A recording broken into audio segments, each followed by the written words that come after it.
commercial entities often prioritize revenue generation over socio-economic development, giving little weightage to the latter. They tend to approach socio-economic development in a casual manner. Corporate environment responsibility, CER, is often confused with the slab system. The state committee defines the slab system differently from the proponent who takes it as written in OM. The activities defined under CER are questionable and acceptable to the state committee.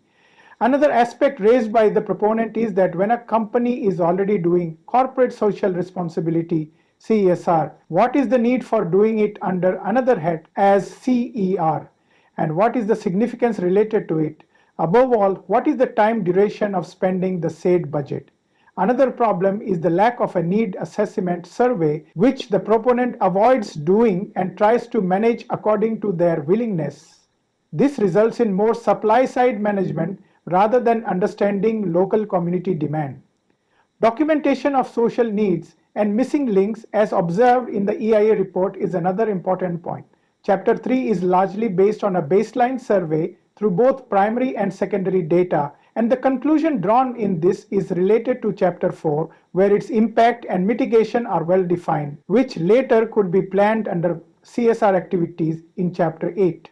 However, the quality aspects of the EIA report do not show these linkages, and each chapter is written sitting on the island. Another important aspect is that we give more weightage to the financial audit and keep aside the social audit. The financial audit report says that a certain amount of money was spent doing certain activities in a village. To address the issue of socio-economic development, it is important to ensure that activities are carried out in nearby villages where the green/brownfield project is coming. However, it is unclear what has been done, how it has been done, who the beneficiaries are, and whether they have received the real benefits.